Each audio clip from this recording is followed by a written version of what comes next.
Sa oras na ito, Diyos, hayaan mo na kanilang mga kaluluwa ay tunay na magustog ng iyong mga salita na nagpapatibay sa kanila, nagpapatatag sa kanila, upang sa pagsagupa muli, Father God, sa isang linggo ay magtatagumpay sila. Father God, patuloy kong dalangin na kasihan mo ang aking labi, bigyan mo ako ng sapat na kaalaman, karunungan at kapangyarihan at inspirasyon na walang pagkukulang, pawang katotohanan at katotohanan ang salita ng buhay lamang ang makakayag sa aming kalagitnaan. Dalangin ko ang pangunguna ng banal na Espiritu. Gayon din, Father God, ng bawat tenga na narito, O Diyos, sa tunay nga po, O Diyos, taglayin ang tengang nakakarinig ng mga tinig mo. Tenga, O Diyos, na tunay na nauunawa ng mga salita mo. Damdaming tumatanggap ng mga salita mo at katawan na handang sumunod sa bawat salita mo sapagkat tunay na mga salita mo, O Diyos, ay patungo sa buhay na walang hanggan. Patuloy na iparanas mo, O Diyos, sa aming kalagitnaan ng iyong presensya.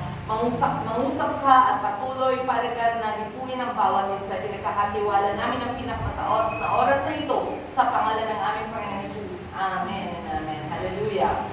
Isa pa nga po ngiti sa inyong mga katabi. Asa na yung moto natin? Minsan po natin bigkasin ng aming pledge. Naniniwala ako. Ready, go! Naniniwala ako na ang palitag ng salita ng Diyos ay katumbas ng Diyos mismo. Ako ay susunod sa mga salita niya na may buong paggalang, buong puso at isipan, kaluluwa at lakas at magpakailanman. Amen. Hallelujah. Kumusta po ang maulang araw sa linggo na? I hope po nasa maayos na kalagayan po ang inyong mga tahanan at ang inyong mga pamilya. Ayun din po sa inyong mga trabaho. So ang title po ng aking mensahe sa oras na ito, sa araw na ito, to whom and what is your greatest loyalty? Sa Tagalog, na translate ng ating Filipino major teacher, sabi doon, para kanino at ano ang inyong pinakamataas o pinakadakilang katapatang loob? Parang loyalty ay napakahirap tagalogin. Loyalty, katapatang loob. Katapatan is faithfulness, katapatang loob is loyalty, o dedikasyon or devotion. Yun po yung mga definition niya sa dictionary. To whom and what is your greatest loyalty? Or gawin po natin itong personal na tanong sa ating mga sarili. Sige nga po, ready, go! To whom and what is my greatest loyalty? Again, to whom and what is my greatest loyalty? To whom and what is my greatest loyalty? 2 segundong pag-iisip. Para kanino at ano ang iyong pinaka-dakila o mataas na katapatang loob, loyalty?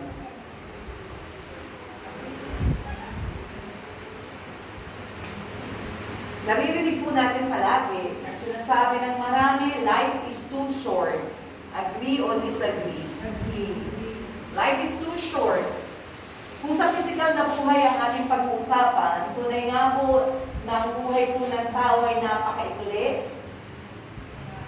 May nabubuhay ng 1 taon, may nabubuhay ng 5 taon. Tama po? May nabubuhay ng 10 taon. Kaya pag pumasyal po kayo sa sementeryo, may sementeryo po ba dito? Saan ang sementeryo? Sa Loyola. Kuntik na may loyalty yung Loyola. Sa Loyola. Pag napapadaan po kayo dyan sa mga sementeryo, sa public cemetery, pare-parehas po ba ang luwang ng mga ano itong tawag dito? Tomb sa Tagalog. Libingan. Pare-parehas po ba ang mga nicho? Nicho naman. Nicho, pare-parehas po. O magkakaiba ang sukat. Sana kung matalino lang din, naglagay na ng pare-parehas na sukat. Maalala ko po nung namatay yung aking mother, medyo po may maling pagsukat na nangyari dahil yung kanyang kabaong po ay may disenyo na may, eto na yung kabaong, pero may extra po dun sa dulo, di ba? Yung mga hawakan o yung mga side, both sides, sa apat na sulok may naka-extra. So bagay na, pagdala po namin sa sementeryo, hindi nagkasya dun sa ginawa ang nicho. Kaya para i-extend. Yung galit na po yung isa kong pinsan kasi yung asawa niya ang karpintero, naglasingan niya kasi hindi nila naayos na mabuti yung paggawa at pagsukat doon sa nicho ng aking nanay. Pero totoo po na pag pumupunta tayo sa sementeryo, hindi pare-parehas ang sukat dahil may namatay na bata, may namamatay na bata, may namamatay na nandun pa lang sa sinapupunan ng ina, namatay na. May mga ganun pong totoong realidad na masasabi natin, life is too short.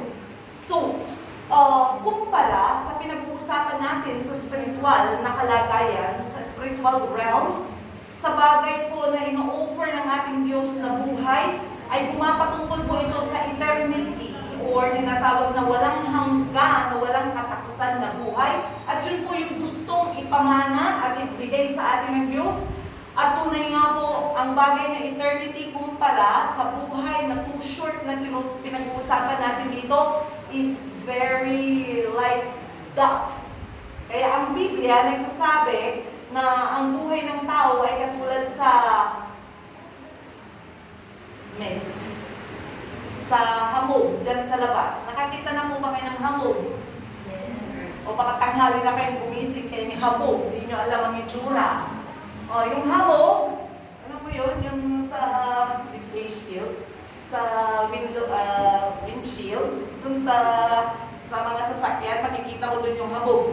So yung hamog, yung pagdakay na riyan at mamaya nawawala.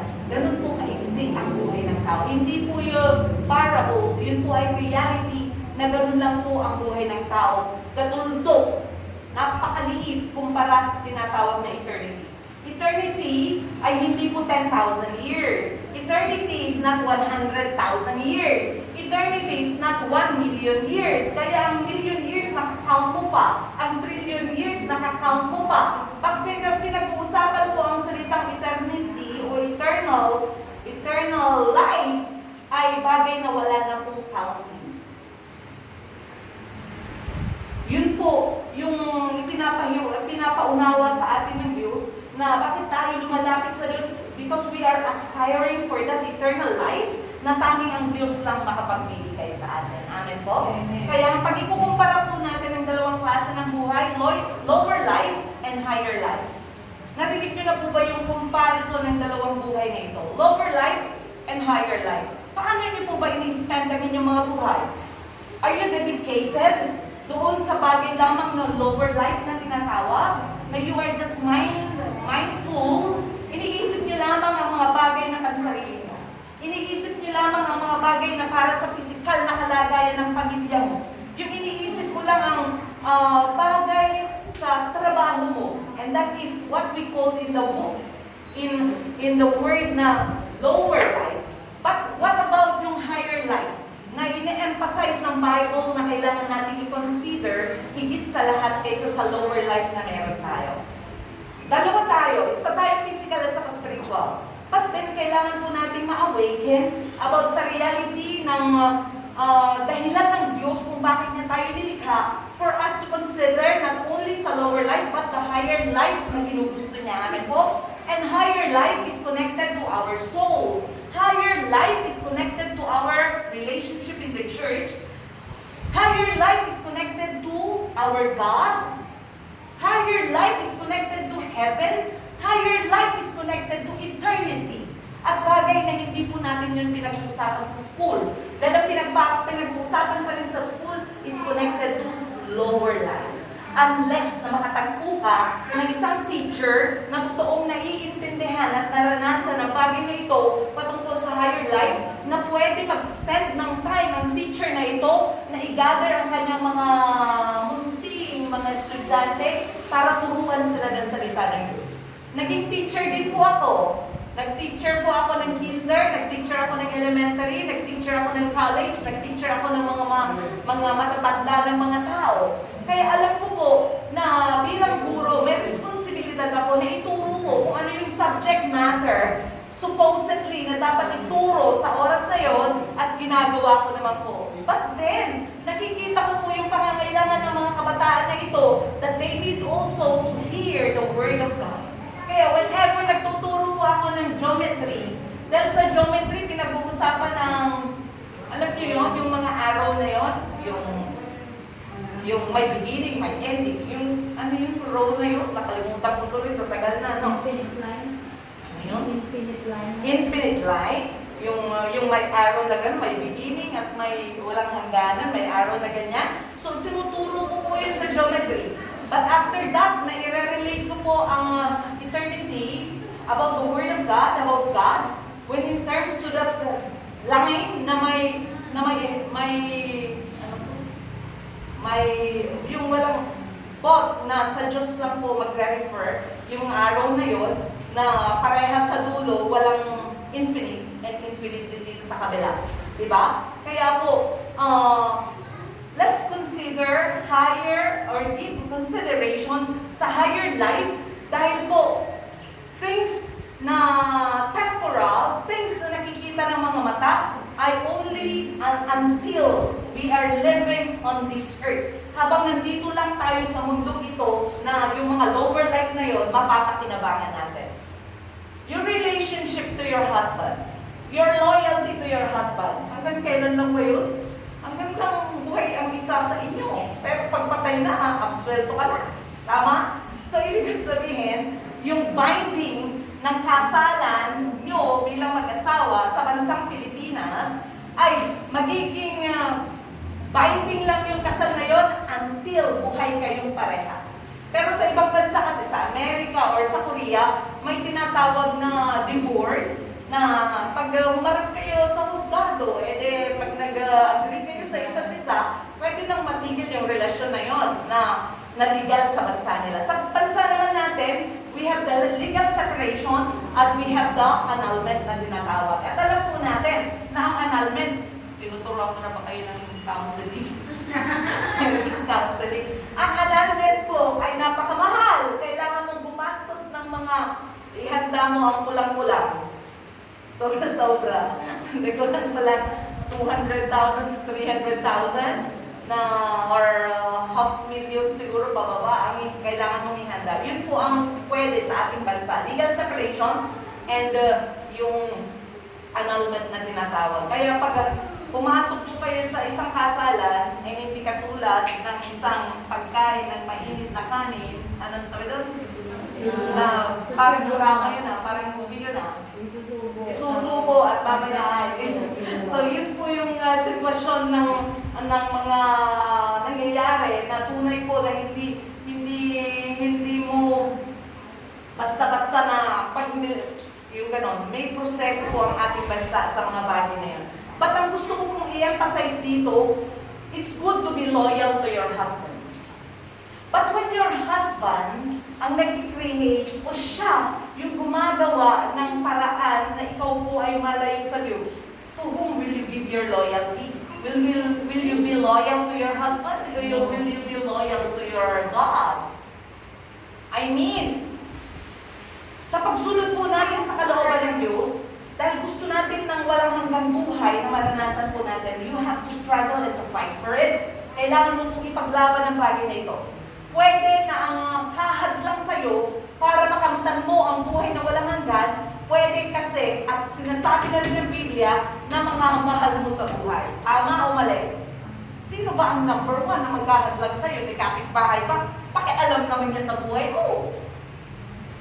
Ang immediate na kakontra mo, pag nag-decide ka to follow God, to living for God, na maging loyal ka sa Diyos, walang iba kundi ang mga mahal mo sa buhay.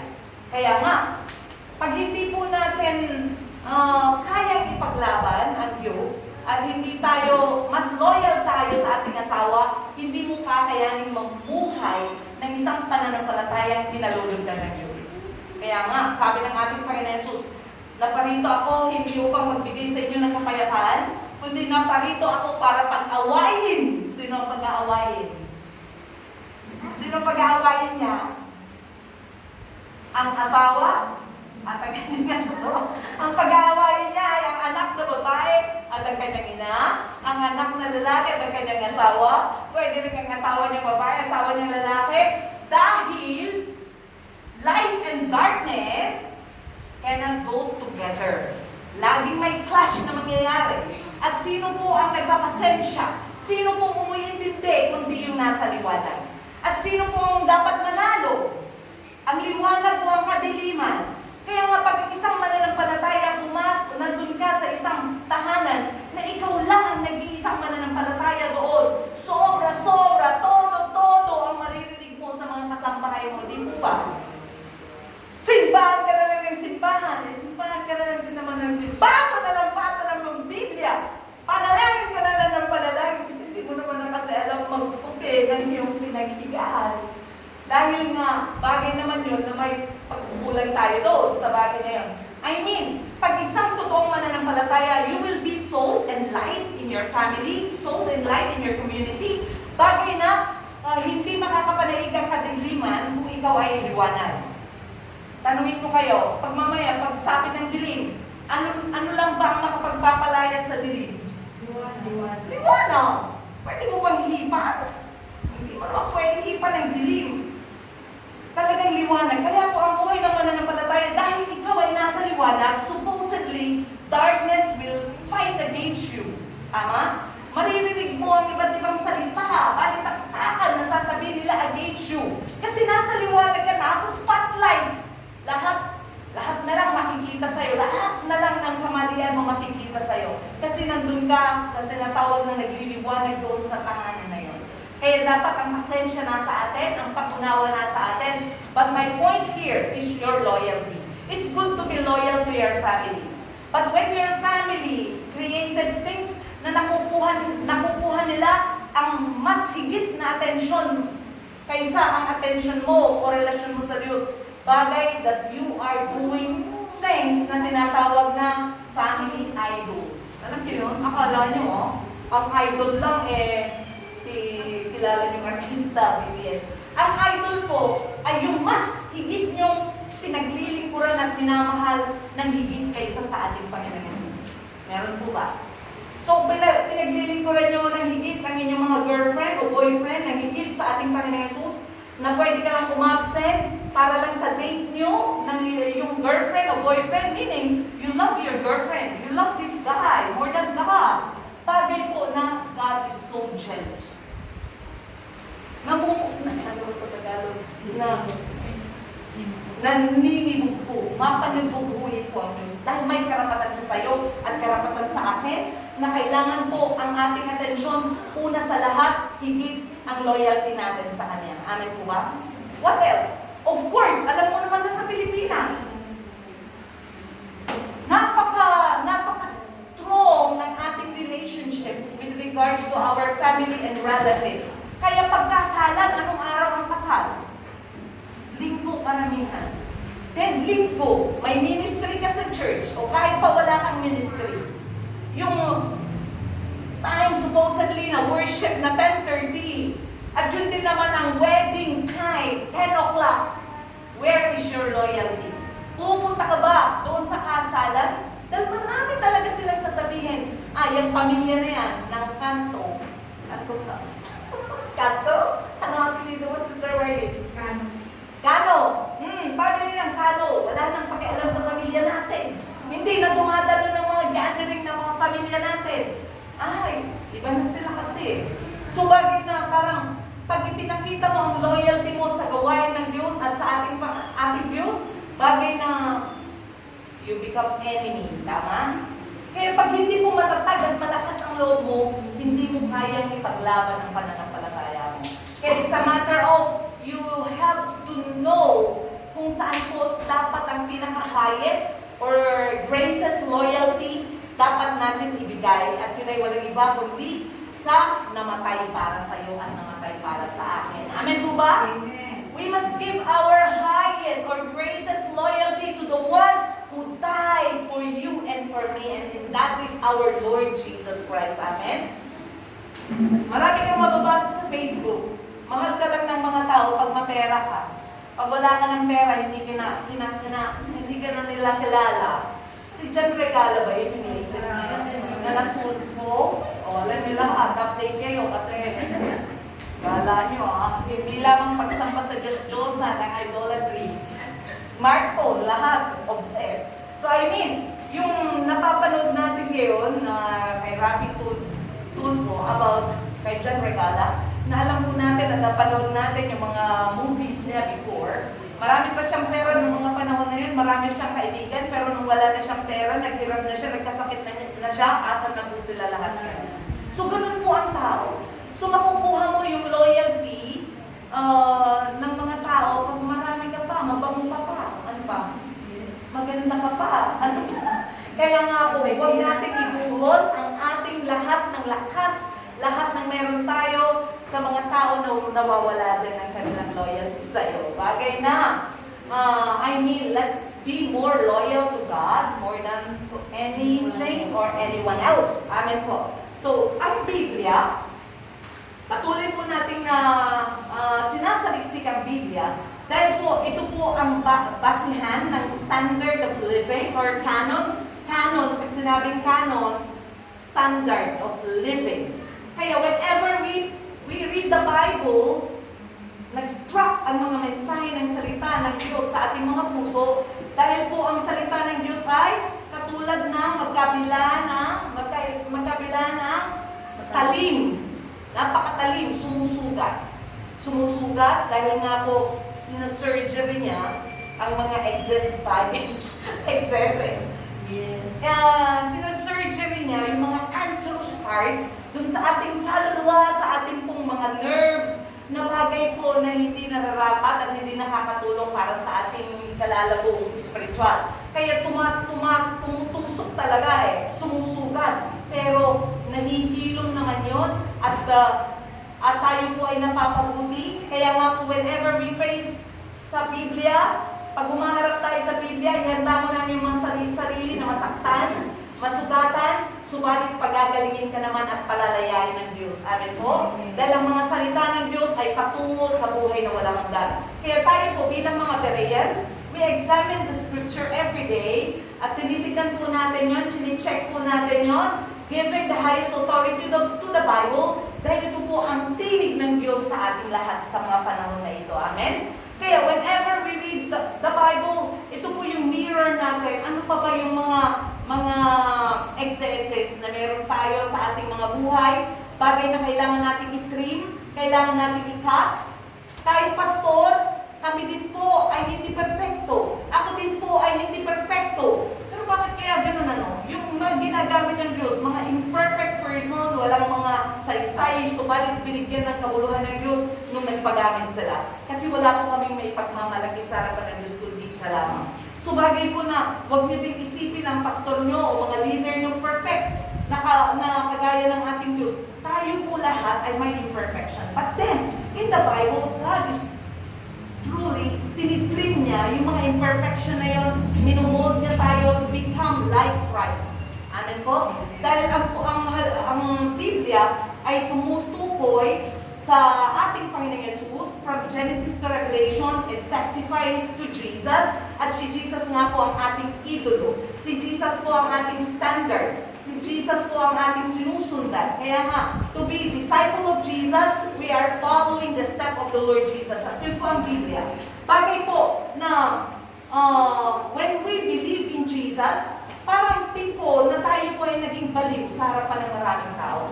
Paano ba araw-araw na lang kayong nananalangin? Parang araw-araw na lang kayo nagbabasa ng Biblia, parang baliw na talaga kayo Tapos pag magpunin pa kayo, tataas niyo pa yung kamay niyo. Tapos lulundag-lundag, mamaya nag-iiyakan na naman kayo. Hindi maintindihan. Para kayo mga baliw. Ganun ang tingin nila sa atin.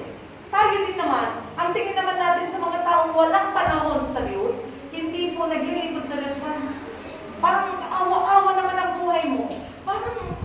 Parang wala namang kasaysay, silbi-silbi ang buhay mo pag hindi mo pinaglilingkod sa Diyos.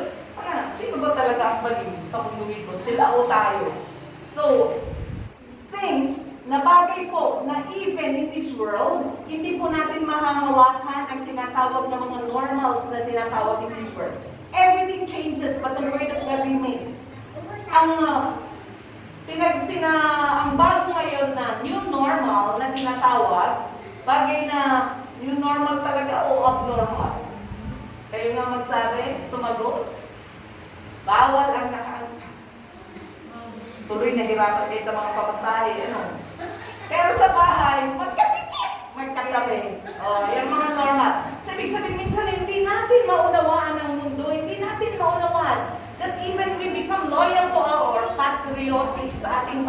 o sa ating presidente. Pero may mga bagay na lapses na hindi mo talaga maintindihan. Bagay na paiba-iba, maging ang kanilang batas. Ito ang batas ngayon, parang sa probinsya po namin, sa Aurora. Sa Aurora, bawal ang naka-helmet pag nagmumotor. Sa Davao din. Alam niyo ba kung bakit? Kasi nga yung problema ng yung tandem, Riding in tandem. Ride and tandem. O hindi na makita kung sino yung naka-helmet, kaya magnakaw lang, mag-snatch sa takbo. Hindi na nakita yung kriminal. So parang pinalitan. Pero dito, sa mga highway sa Taguig, bawal ang hindi naka-helmet. Puhulihin ka. Meaning, hindi mo na malaman kung anong totoo. Doon ito ang normal, ito ang tama, ito naman ang mali. Pero, parang India lang ang yes sa India, yes. Yes. Ang no sa India, no. Kaya, hindi natin yan kaya mapangawakan ang mga normal doon at normal dito, normal dito, normal doon. Same thing. Nung una ko pong salta sa Korea, dahil natuto po tayo sa American standard, na when we are talking to each other, kailangan na pag sincere ka, face to face, eye to eye contact. Kaya, yun ang pagpapakita ng respeto. Kaya pag respeto niya ako, tumingin kayo mata sa mata. Pero pag pumunta ka sa Korea, bagay na napakarumal-dumal na gawin, na makipag-usap na titigan mo sa mata. Tayo, lambing, ang humawak sa likodan. Ito, tumampik sa mga tatanda. Nay, kumusta po kayo? Nay, kumusta na ang buhay? Bawal.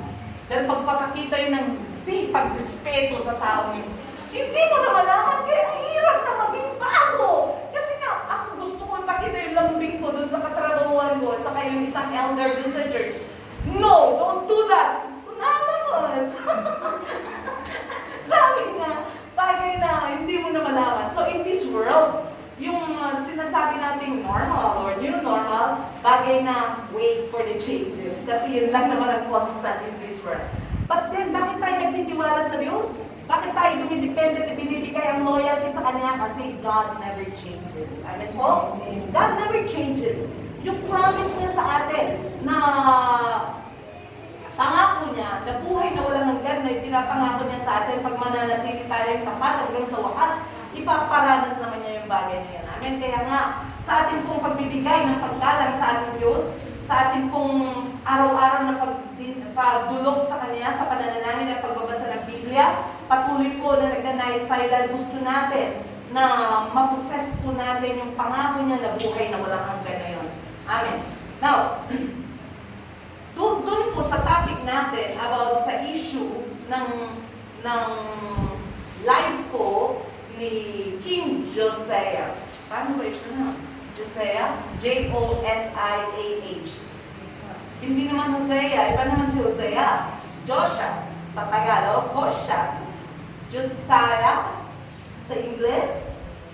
Alam niyo po ba na siya ang pinaka-young na hari, naging hari ng Judah? At the age of 8, makakapaniwala po ba kayo? Asan na yung ating model dyan? Punta ka na dito. May 8 years old kasi sa Sunday school. Halika na lang dito. Isipin nyo lang yung ganitong klase. Asan na? Si Rain na lang. Rain, come here.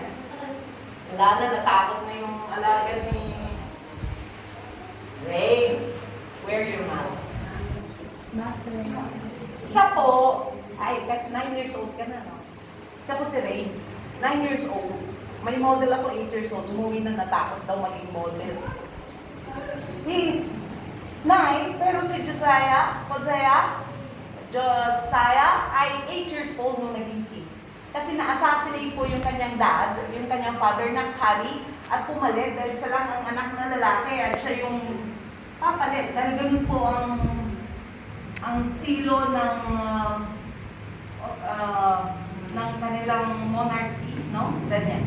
So, 9, younger than this, younger than that, nung naging hari si King Josiah. Paano ang bago ito na maghahari sa bansang Juda noong mga panahon na yun sa ganitong klase ng edad lamang. Subalit, thank you na. Makikita po, may mabuti po tayo mapupulot sa buhay po ni King Josiah na bagay na let this be our movement din. Kikita po natin sa paligid po natin ang bansang Pilipinas, napakasipag po ng mga Filipino. Kung maaari lang magtrabaho ng 48 hours a day, pero 24 lamang eh. Napakasigasig natin sa pagtatrabaho, committed sa mga trabaho. Pag nagtrabaho tayo sa ibang bansa, kahit anong klase ng trabaho ginagawa, limpak-limpak naman ng mga salapi, mga remittances ang pinapadala. Pero ano ba? Bakit ang Pilipinas hindi kasali sa G12? Giant country. Bakit ang bansang Pilipinas, mararanasan mo pa rin at makikita mo sa karamihan ng pamilya na talagang pagkain lang sa hapagkainan, pritong itlog, o kaya yung pinakamadali na lutuin, payless, pansit kanto. Tama po? Eh, tatanungin mo estudyante mo. Tanungin mo estudyante mo. Anong kinain niyo ngayong umaga? Anong sasabihin nila? Sopas, pinili ni nanay ko sa labas. O ano, itlog. So, ganun po katindi. Ang kahirapan, hindi ko sinasabi ng lahat. Dahil 80% ang nasa poorest state ng ating bansa. Na poor or below the poorest of the poor ang sitwasyon ng ating mga kababayan. Na tanging ang mga nasa average na maganda ang buhay 10% at mayayaman 10% ng total population. So, ibig sabihin, majority 80% nasa kahirapan. So, bagay na kailangan po natin maunawaan the reform ng movement na ginawa ko ni King Josiah, ni Haring Josiah, na bagay na matututo po tayo. First and foremost, makikita po natin that the heart of Josiah that is right before God, na wala siyang ninais, kundi ang katapatang loob, loyalty before God, before anyone else.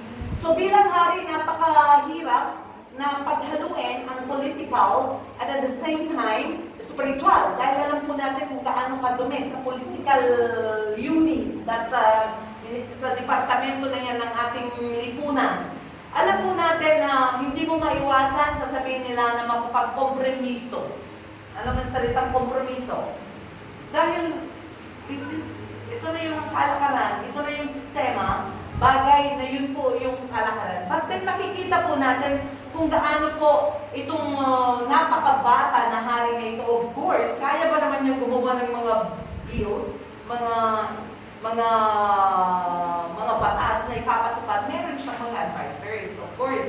Na una, bago siya humantong dun sa age na kaya lang po niya mag-isip sa kanyang sarili, na hindi na lang siya ganun na bata. Bagay na, first and foremost, makikita mo natin na ang heart niya ay very pure and right before God.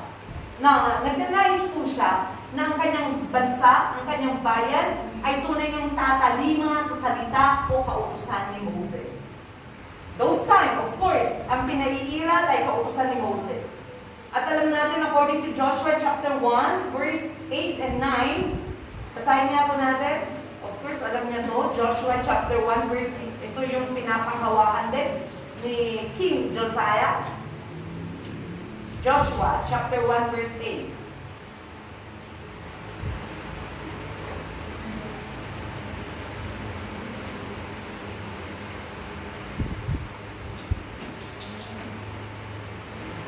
Simulan po natin sa verse 5 hanggang 8.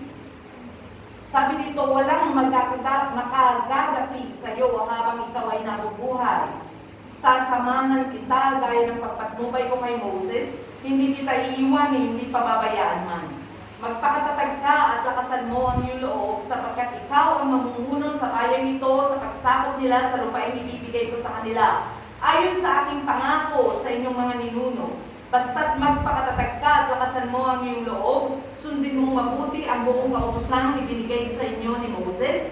Huwag kang susuway sa anumang nakasaad doon at magtatagumpay ka saan ka man magpunta. Huwag mong kaliligtaang basahin ang aklat ng kautusan, pagbulay-bulayan mo iyon araw at gabi upang matupad mo ang lahat ng nakasaad doon. Sa ganoon, magiging masagana ka at matagumpay sa iyong pamumuhay. 9, tandaan mo ang bilin ko. Magpakatatag ka at lakasan mo ang iyong loob. Huwag kang matatakot o mawawala ng pag-asa sapagkat akong si Yahweh na iyong Diyos ay kasama mo saan ka man magpunta. Of course, bilang nasa lineage ng kingship, alam po natin na memorize din po ng King Josiah ang mga pangako na ito ng Diyos kay Josue. Amen? Pangako na ito ni Josue. Natunay nga po na kapag sila ay tatalima, they will meditate the word, the law, day and night. May pangako na kapag sinunod nila ito, sila ay magiging masagana at matagumpay sa kanilang pamumuhay. Kaya po, bilang isang hari na nagpasimuno o nag-start ng tinatawag na celebrating the feast. Siya po yung first king na nag-open ng celebration na ito. Na talagang ang loyalty and priority is not for the men's sake, but for God. Yun po ang loyalty na meron si King Josiah. Kaya, yung heart niya na tama sa harapan ng Diyos, ipinakita niya sa pamamagitan ng ano? Ipinakita niya po yun for the platform or sa ministeryo o movement ng eradication ng pagan worship. Eradication of pagan worship. Hello! Nasa Pilipinas po tayo. At ang bansang Pilipinas, alam naman po natin ang ating kalagayan. Kung babasahin niyo po ang history, kung paano tayo nasakop, pag sinasakop tayo ng ibang bansa, dala din nila ang kanilang tradisyon at dala din nila ang kanilang religiyon. Kaya hindi po Catholicism ang una nating religiyon. I mean, may nagdala ng mga Espanyol upang ipakilala ang kanilang religiyon na bagay na kung tayo po noon, ang mga ninuno natin ay tumatawag kay Bathala. Yun naman po ang Bathala. Di ba may katang Bathala? Yun po ang Tagalog ba ng salitang Diyos? Or Diyos Hindi kasi yung Bathala. Bathala. Yun yung supreme being natin. Supreme being na kinikilala nila before. But now, let us be enlightened. Ano ba ang dala-dala ng mga yung sumakop na yun, na mga taga-ibang, hindi taga-ibang planeta, taga-ibang kontinente at bansa, ay walang iba kundi ang kanilang mga businesses at yung kanilang tradition, and at the same time, to counter totally ang bansang ito ay kailangan nilang ipa-embrace sa atin ang kanilang religion. But now, the same with the movement na meron po sa King Josiah na very pure ang kanyang heart toward God and loyalty before God. It's not about yung loyalty natin sa mga sumakop na mga bansa, but it's about the loyalty nung namatay at nagbigay buhay para sa atin. So now, ano ba ang nangyayari sa ating bansa? Kung si Josiah, eradicate. Pinatanggal niya, sinunog niya, o ginawa niyang pulpos talaga lahat ng mga shrine. Pag sinabing shrine, nakita niyo po yung malaking shrine doon sa gallery, Robinson Galleria. That is shrine. So, dahil alam niya na bagay na karumal-dumal sa harapan ng tunay na Diyos na magkaroon ng mga monumentong malalaki at shrine. Kaya po, si Josiah, King Josiah, ginamit niya po ang kanyang otoridad bilang hari ng mga panahon na yun to eradicate paganic worship. Pagan worship. They worship Baal. They worship Asherah. They worship kung ano pa man na makita nila na worship din ng iba na ina-idol nila. Bagay po na sa bansa natin, of course, alam natin ng mga Pilipino, very sensitive. But sinasabi natin ito for the sake of true life and eternity. Hindi po pwede sa harapan po ng Diyos na meron tayong ibang dinudiyos na iba kaysa ang tunay na Diyos na dapat nating sambahin. We know we are not worshiping to the unknown God. We are worshiping the true God with a name. With the name that is above every name. Kaya po ang object ng worship, supposedly, according to the Bible, is we must worship our Father in spirit and in truth. It's never mentioned na mag-i-imagine tayo ng kanamang imahe. Bagay po na when we are, pag magpapatuloy po tayo sa ganitong tradisyon na itinuro ng mga sumakop sa atin, we will never become loyal to the true God. So bagay na kailangan po natin i-eradicate, tanggalin po na kasama natin sa ating mga bahay, ang mga bagay po na kinahuhumalingan ng mga paganic worshippers, at gawin po natin ang nais na ipagawa ng Diyos kagaya ng isinakatuparan at ginawa po ni King Josiah sa kanyang bayan. At yun nga po ay talagang dinurog nila, sinunog, binasag, lahat na. Dahil yun po ay mga bagay na gawa lamang at hindi totoong manununan. What we are worshiping is the Creator. The Creator. The Maker of the heavens and the earth. Yung lumikha sa atin at yun po na lumikha ang ating sinasamba. Kaya bagay po na medyo mahirap gawin sa panahonan natin dahil they talk. Talagang pinapakialaman mo na ang kanilang personal na buhay.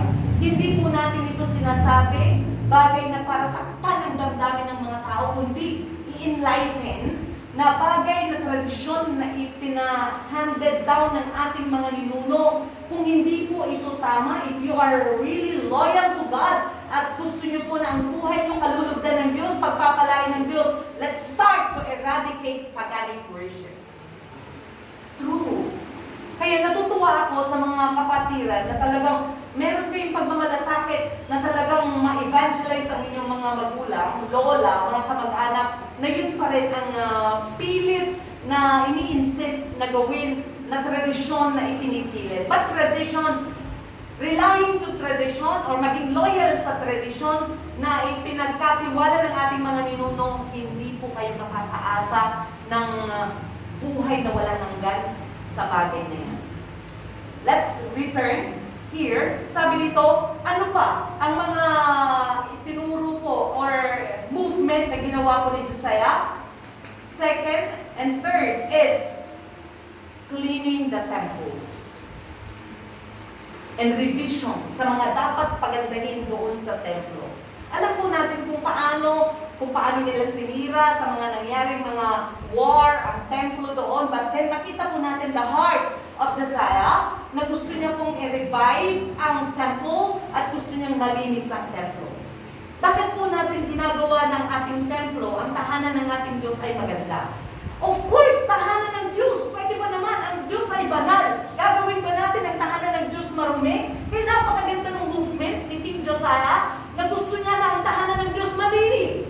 Kaya nga po, ang hirap natin i-adjust ang ating mga sarili nung panahon na nandun ako sa Korea dahil talagang they are centered in the worship place. Ang daming mga cleaner, ang daming mga naglilinis talaga sa templo. At kung paano nakasista maayos ang basurahan, may naglilinis sa lahat. Kung maaari, walang makikita mga agiw. Doon po natin may ipapakita ang ating loyalty sa Diyos, sa kanyang tahanan, kung nagmamalasakit po tayo. Kaya nga po, mapapastor, mapa-leader, mapa-music team, mapa-normal o abnormal na mananampalataya, let's find time, please. Hindi naman kung wala ka talagang pera, ibigay mo ang sarili mo, come to church. Pwede kang maglinis, magtambo, magpunas, para ipakita mo ang loyalty mo sa Diyos. Amen po. This is the movement of Josiah. Kaya makikita naman po natin kung paano na ang kanyang bayan, ang kanyang bansa ay pinagpala ng Diyos ng lubusan in the time of his reign. Sa kanyang paghahari. Napakagaling niya, no? Politician, but at the same time, God-fearing, upright before God, at ang movement niya ay ma-eradicate ang paganic worship, Baal worshiping, or Asherah worshiping, o ano pa man na yan, at madurog lahat yun, at bagay na sasamba lamang ang mga bayan niya sa totoong Diyos. And thirdly, ay yung bagay nga na yun na cleaning the temple. Bakit maraming may ayaw sa templo na pumunta sa mga bahay-sambahan? Hindi ka pa naman makahanap ng comfort sa church kasi ang dumi-dumi. Sino ba naman pupunta din para sumampa? Magpuri. Parang maaamoy mo or mga kambing o mga aso. Ang hirap talaga mag-alaga ng mga hayop kasi nga, magtatae. Kaya, tatae, may langaw. Alam naman natin in the Old Testament, ayaw ng Diyos na makakita ng mga madudumi, ng mga tae, o mga langaw, dahil marumi nga ang langaw. Kaya minsan may mga talagang ayaw na ayaw ng langaw. Welcome to the Philippines. Maraming langaw, bangaw, naglalakihan ng mga bangaw, naglalakihan mga ipis, naglalakihan. Pero paano ba talagang yung cleanliness na movement na ginawa niya, na we will learn from it, dahil Bible says also, cleanliness is next to godliness. Kaya nga, after we become godly, mag-manifest naman po sa ating environment ang pagiging malinis. Kaya nga po, bago at pagkatapos natin sumamba, anong ginagawa natin? Nagmamap tayo, di ba? Nagmamap. Tinuturuan ko rin, yung mga musicians, sila Dayan, sila Third. Sabi ko, ito na, gawin yung boyfriend nyo at girlfriend nyo. At yan, mga asawa nyo, yan, asawa nyo. At tandaan nyo, na pag naglilinis tayo, o nililinis natin ng mga bintana, nagmamap, ay para mong minamasahe ang ating Panginoon. Amin po ba? Minamasahe. Di ba ang sarap mamasahe? Ganun po ang feeling ng ating Panginoon na when you are doing this thing. Kaya nga po, mapa-leader, mapa-worker, ordinary church member, sama-sama po tayo for this movement, kagaya ng ginawa ni King Josiah sa kanyang bayan, for us to be blessed by God. Amen? Dahil hindi po naninirahan ng Diyos sa mga marurumi. Kaya nga, He hate dirtiness. Of course, bagay na banal ang ating Diyos, pinipili niya na panahanan ang mga malilinis na lugar. Kaya sa atin din pong mga bahay, kailangan din po natin na simulan din ang bagay na ito na para ang Diyos ma-welcome po sa ating bahay, malinis din. Amen po ba? Cleanliness. Kaya lahat nagmamap. So ganun po yung ating ginagawa. Ganun po yung ating movement na kailangan din po natin i-practice dito sa ating bansa upang ang bansang Pilipinas ay tunay nga iangat ng ating Diyos. Amen po ba? Mamahalin natin ang templo, mamahalin natin ang tahanan ng Diyos. Kaya magsisimula po tayo bukas na meron po tayong gawain na araw-araw, Lunes hanggang Biyernes, na dito po sa templo ng Diyos, magkakasama po tayo para manalangin. There is power in the unison prayer. In the temple of God, para malinis, masarap pumunta dito. Sa bahay nyo, ang daming abubot, ang daming, dito makakonsentrate kayo, makakonsentrate tayo, makapagbasa ng Bible, makakonsentrate tayo na manalangin. Pwede niyo po ba kaming samahan bukas para sa movement na yan. Amen? In this church, gagawin namin malinis, comfortable for you. We will offer them. Kung gusto niyo magkape, magkapagkape kayo. Para lang gusto niyo pumunta sa tahanan ng Diyos para manalangin at magbasa ng Bible. Amen po? Dahil sa bahay niyo, tiyak po, hindi kayo makakonsentrate sa lakas ng mga patugtog nung nasa kapitbahay niyo. Okay lang. Kung ang patugtog Christian song, no? Pero kung unbeliever yung katabi mo, sakit sa tenga talaga. Ang sakit sa tenga. Another thing na movement po ni King Josiah is the public reading of the Bible, of the Lord. Wow! Nabasa niyo na ba yun in Corinthians? About the mass public reading of the Scripture. Sabi naman in the New Testament. Pero sa Old Testament kasi law ang kanilang Scripture before. But now, we are in the New Testament church. We are giving emphasis doon sa teaching ng ating Panginoon Jesus, and the teaching of the Lord Jesus is originated from the Father, and this is true. Amen. Law noon, tayo naman the new law, and the new, hindi new normal the new law is the teaching of the Lord Jesus. Ano ang teaching ng ating Panginoon Jesus? Katotohanan na kapagpapalaya sa atin. Amen. Ano ang salita ng ating Panginoon Jesus? Sabi ng mga teacher of the law, kakaiba to. May taglay na otoridad at kapangyarihan. Nasa pagpatuturo ng ating Panginoon Jesus, ang mga demonyo nagmamanifest, ang mga may karamdaman na papagaling, but the teaching of the teachers of the law, puro lang salita, bawal, bawal, bawal lawakan, bawal gumamay, bawal, kuminda, bawal, puro bawal, bawal, bawal, bawal. But then, ano naman ang law ng ating Panginoon Jesus? Have authority and have power to drive out demons, na nagkukos lahat ng unhappiness sa buhay ng tao. nagkukos ng mga poverty sa buhay po ng mga tao. Kaya nga, when we eradicate this thing, paganic worship, eradicate natin ang dirtiness and laziness sa buhay po natin bilang mananampalataya, at yung laziness to read the scripture, anong welcome natin? We are welcoming God's blessing in our lives. Amen po? Wini-welcome po natin ang pag-elevate ng Diyos sa buhay po natin bilang isang mananampalataya. Then, as the promise of the Lord to Abraham, kung gaano din yung promise niya kay Daniel at sa mga tunay na ang loyalty, binibigay ang pinakamataas na loyalty nila sa Diyos, bagay na itinaas po sila ng Diyos. Amen? Same thing. Na ang promise ng Diyos, hindi lamang ang ating spiritual na kalagayan ng kanyang iaangat, ang iaangat din niya ang ating mga pamumuhay, iaangat din niya ang ating mga environment. Amen? And we will, as believers, ipapamana natin sa ating mga ninuno. Ano ang ipapamana natin? Sumpa ba o pagpapala? Yes. Matitest ko ang ating pananampalataya, na true ang pananampalataya natin, kung ang ating pananampalataya ay ipapamana natin sa ating pang mga susunod na salinlahi hanggang ika-4 na henerasyon. Ano po ba? Namamahalin pa rin nila ang Diyos. They will be loyal to God. They will be used by God. Natutuwa po ako sa ating kapatid na si Brother Nelson kasi bumalik na po siya sa Mindanao. Nag-post siya kasi na yung tatay niya talagang nag-compose ng isang awit na may pamagat na banal na pag-ibig. Right? Banal na pag-ibig.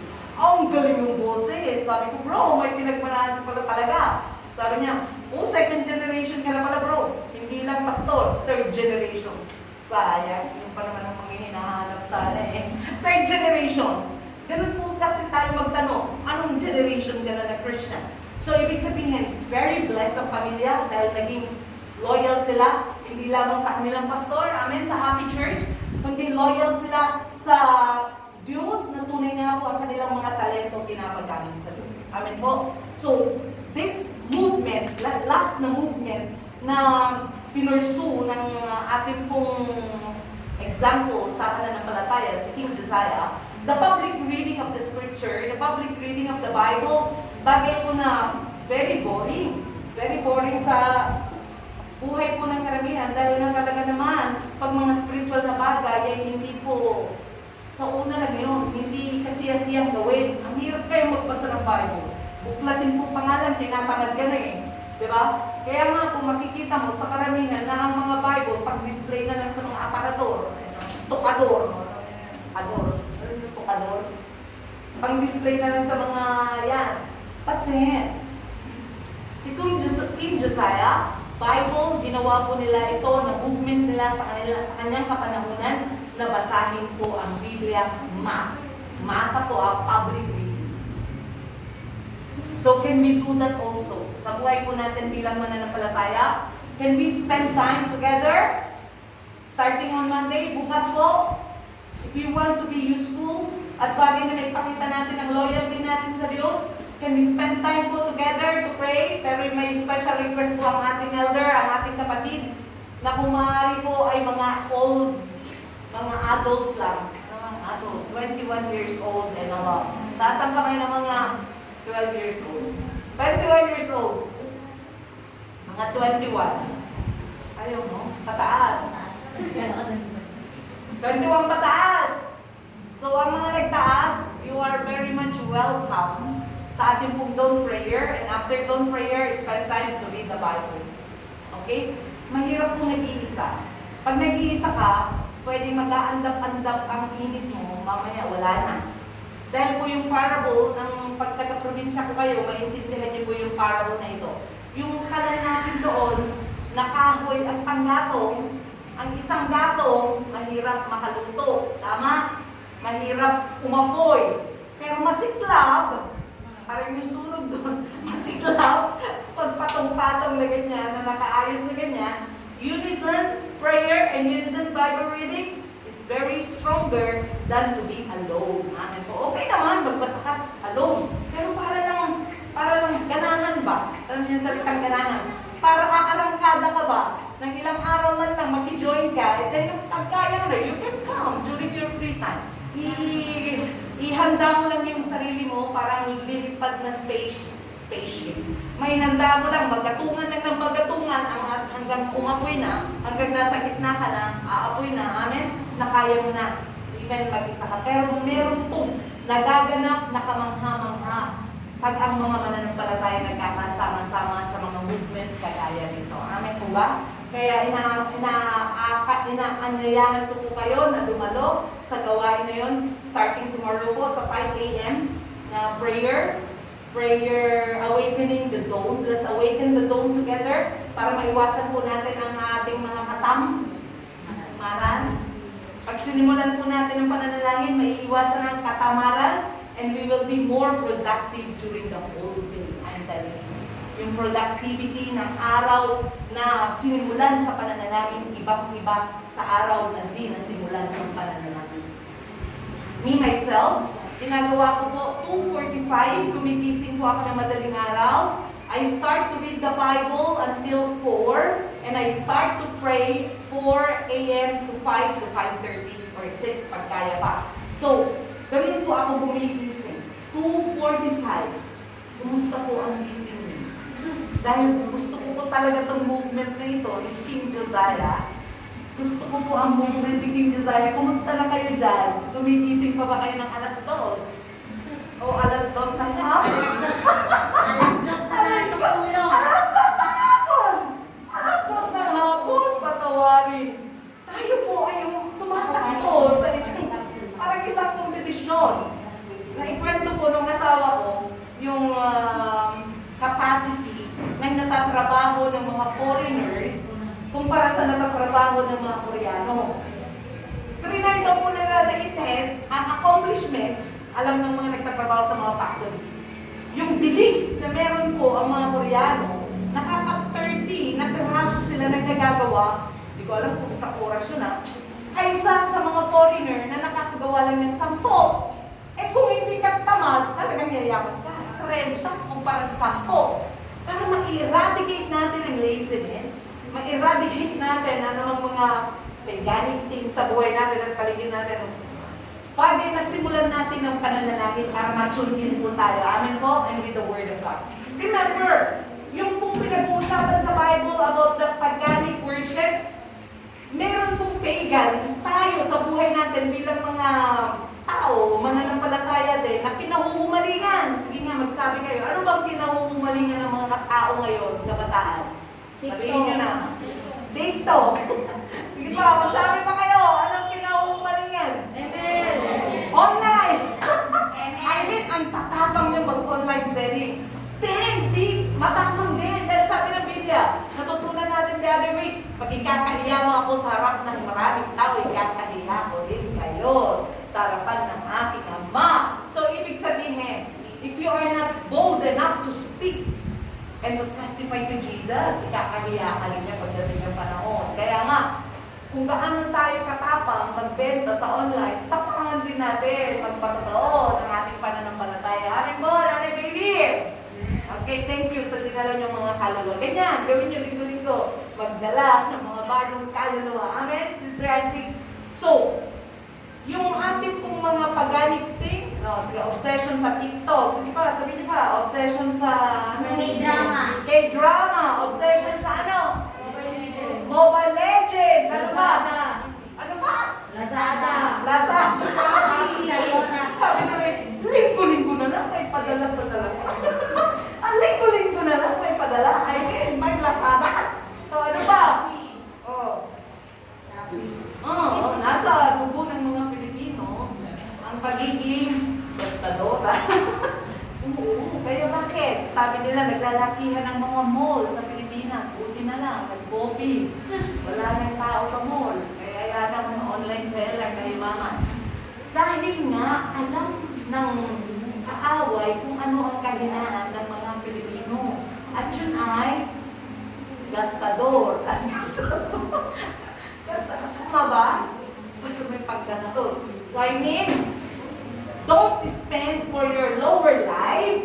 Spend more for your higher life. Naintindihan niyo po? Yung nag-cost, umi-epekto ng eternity. Amen po? Yung sinasabing higher life. Pwede naman tayong bumili ng damit. Magandang damit sa araw ng pananambahan. Mga kapatid, special number ka, naka-sleeveless, bawal naman yun. I mean, the best clothing naman every Lord's Day. Amen? Kaya yun yung movement natin na kino-correct natin that when we go to worship, alam nyo, sa ibang bansa, naka-kurbata, naka-Amerikano, pati magbabasura, naka-Amerikano, saan ka pa? Sa Pilipinas naman, kailangan natin the best cloth ang gagamitin natin. The best na not to show up, but before God, na may isa lang tayong audience, at yun ay walang iba kundi ang ating Panginoon namin, our audience, na gusto natin siyang ma-please naman sa ating mga sarili when we appear before Him in worshiping God during the Lord's Day. Ano pa? Yung time natin! Yung time! So we need to spend the best hour sa mga oras natin para sa Diyos. Amen? Lord's Day belongs to God. Huwag na natin nakawin yung araw na yun. Amen? Ang araw, pinakamataas na unang araw sa isang linggo, pagpapakita ng ating loyalty sa God, ibigay po natin ang nararapat na araw para sa Kanya. Tuwing araw ng pananambahan. Amen po. Don't make any commitment, kundi commitment lang to go to church, to give service, and to worship Him on the Lord's Day. Amen? If you want to be blessed by God, gawin po natin yun. And then ano pa yung mga obsession na binanggit na? How many hours you spend? Pag nag-browse, naabot na oras. Sana din po sa pagbabasa ng Biblia, abutin din tayo ng oras din. Amen? Okay, kasi gusto ko maglaro ng Scrabble. Scrabble lang naman ang favorite ko dun sa mga time. Pero talaga pong walang oras sa pag-games. Ang oras ko na gustong-gusto ko, ginagamit ko po ang mga smartphones, ang phone ko, listening preachings, and listening audio Bible. Ginagamit ko po talaga ang smartphone ko. Magagamit mo ang mga smartphone na yan para sa mga bagay for higher life. Amen po, higher life na nagdudulot ng eternity sa sarili mong kaluluwa at para sa kalalago ng iyong pananampalataya. Then now, last verse na gusto ko pong basahin po natin as ending. Sa Ephesians chapter 4 po.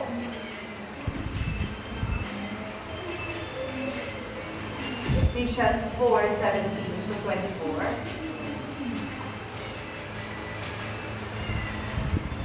Efeso, Kabanatang 4, 17 hanggang 24. Bilang mga nagtatapat ang loob sa harapan ng Diyos, bagay na let's consider this thing. Ephesians 4:17, sa pangalan ng Panginoon, ito ang sinasabi ko sa inyo, huwag na kayong mamuhay tulad ng pamumuhay ng mga walang pananampalataya sa Diyos, walang kamuluhan ang kanilang isip, at wala silang pangunawa. Dahil sa kanilang kamangmangan at katigasan ng ulo, wala silang bahagi sa buhay na kaloob ng Diyos. Sila'y naging alipin ng kahalayan at wala na silang kahihiyan, kaunti man lamang. Wala na silang hinatupad kundi pawang kalaswaan. Hindi ganyan ang natutunan ninyo tungkol kay Kristo. Napakinggan na ninyo ang aral ni Jesus at natutunan na ninyo ang katotohanan na nasa Kanya. Iwanan na ninyo ang dating pamumuhay. Ubarin na ninyo ang inyong dating pagkatao na napapahamak dahil sa masasamang pagnanasa. Magbago na kayo ng diwa at pag-isip. At ang dapat ninyong isuot ay ang bagong pagkatao na nilikhang kalarawan ng Diyos at nahayag sa matuwid at banal na pamumuhay ayon sa katotohanan. Ipakita rin po natin ang ating katapatan sa Diyos sa pamamagitan ng pagbabago ng ating kaisipan, ng ating diwa, ng ating mga pag-ugali at ng mga bagay na hindi po kinalulugdan ng Diyos. Amen po. Ma-eradicate din po natin yung mga bagay na yan. And one thing na nabanggit dito, doon sa even in the book of second king na yun, yung sexual immorality, yung homosexual. Akala nyo ngayon lang na mayroong mga bakla, tomboy, ay maunawaan niyo po yung puntos ng Biblia, na even then, in the time of Josiah, in the time of Sodoma and Gomorrah in Genesis, may mga homosexual po. Bagay din na hindi po nagugustuhan ng Diyos yung bagay na yun. Sisirain ng Diyos ang buhay ng mga tao na gumagawa ng karumal-dumal. Kaya nga po, ang laki at lawak ng ating trabaho bilang isang iglesia na itinalaga sa lugar na ito, wala tayong ibang naisip, kundi ang karya ng Diyos ay lumuwang pa, lumawak pa, madala po natin na makapagdala tayo ng kaluluwa na maging loyal din sa ating Diyos. Amen? That they will give their greatest loyalty to the living God. Amen? To the living God. Amen po ba? Amen po ba tayo, Lord? Ibibigay po natin ang ating katapatang loob. Walang iba kundi sa ating Diyos, sa ating Panginoon Yesus na nagbigay ng buhay niya para sa atin. Amen po ba? This time, communion. Na-record ko po. Record na lang ang kaya ko. First Sunday.